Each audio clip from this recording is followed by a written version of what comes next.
ಉತ್ತರ ಕರ್ನಾಟಕದ ಹೆಮ್ಮೆಯ ರೈತ ಧ್ವನಿ ಟಿವಿ ಚಾನೆಲ್, ಬೆವರಿಗೊಂದು ಭರವಸೆ.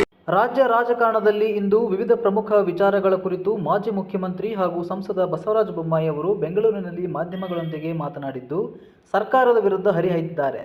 ಆ ಸಂಪೂರ್ಣ ಸುದ್ದಿಯ ಸಂಕ್ಷಿಪ್ತ ವಿವರ ಇಲ್ಲಿದೆ ನೋಡಿ.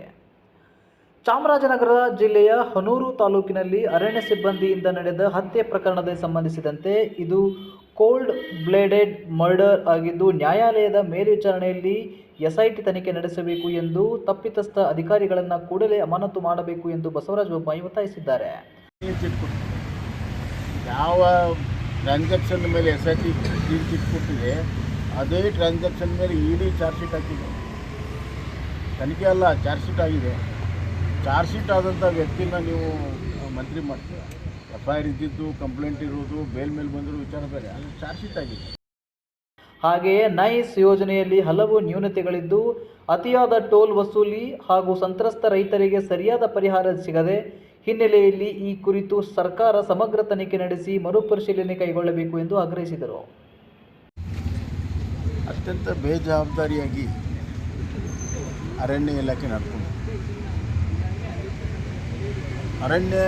ಅರಣ್ಯದ ಸುತ್ತಿರುವಂಥ ಜನರು ಮತ್ತು ಅರಣ್ಯಕ್ಕೆ ಒಂದು ನಿಕಟವಾಗಿರುವಂಥ ಸಂಬಂಧ ಇರ್ತದೆ. ಅದು ಅರಣ್ಯ ಇಲಾಖೆಗೂ ಕೂಡ ಗೊತ್ತಿರ್ತದೆ.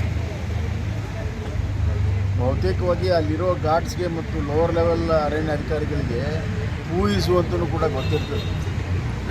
ಹೀಗೆಲ್ಲ ಇರುವಾಗ ಆ 3 ಜನರನ್ನ ನೇರವಾಗಿ ಶಾರ್ಟ್ ಡಿಸ್ಟೆನ್ಸಲ್ಲಿ ಶೂಟ್ ಮಾಡಿದ್ದಾರೆ. ಅದು ಖಂಡಿತವಾಗೂ ಅವರು ಹೇಳುವಂಥ ಕಾರಣ ಅದು ನಿಜ ಅಲ್ಲ ಅಂತ ಭಾಳ ಸ್ಪಷ್ಟ ಆಗ್ತದೆ. ತನಿಖೆ ಆಗಲೇಬೇಕು. ಮತ್ತು ತನಿಖೆ ಲೋವರ್ ಲೆವೆಲ್ದಲ್ಲಿ ಆದರೆ ಆಗೋದಿಲ್ಲ. ಇದಕ್ಕೆ ಇಂಡಿಪೆಂಡೆಂಟ್ ತನಿಖೆ ಆಗಬೇಕು. ಮೃತ ಕುಟುಂಬದವರು ನ್ಯಾಯಕ್ಕಾಗಿ ಪ್ರತಿಭಟನೆ ಮಾಡ್ತಾಯಿದ್ದಾರೆ, ಹೋರಾಟ ಮಾಡ್ತಾಯಿದ್ದಾರೆ. ಹನೂರಿನಲ್ಲಿ ಸ್ಥಳೀಯರು ಪ್ರತಿಭಟನೆ ಮಾಡ್ತಾರೆ. ಹೌದು, ಖಂಡಿತವಾಗೂ. ಯಾಕಂದರೆ ಸ್ಥಳೀಯರಿಗೆಲ್ಲ ಗೊತ್ತಿದೆ, ಮಾಹಿತಿ ಇದೆ. ಈ ಥರದ ಹಲವಾರು ಘಟನೆಗಳು, ಶೂಟ್ ಆಗಲಿರು ಬೇರೆ ಬೇರೆ ಥರ ಘಟನೆಗಳು ಅಲ್ಲಿ ನಿರಂತರವಾಗಿ ನಡೀತಾ ಇರ್ತವೆ.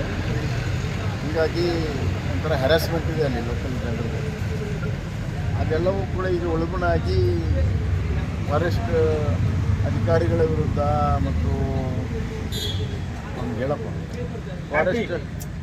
ಫಾರೆಸ್ಟ್ ಅಧಿಕಾರಿಗಳ ವಿರುದ್ಧ ಮತ್ತು ಅವ್ರ ಕಚೇರಿಯಲ್ಲಿ ಧ್ವಂಸ ಮಾಡುವಂಥ ಕೆಲಸ ನ್ಯಾಚುರಲಿ ಅದಾಗಿದೆ. ಸರ್ಕಾರ ಎಚ್ಚೆತ್ಕೋಬೇಕು.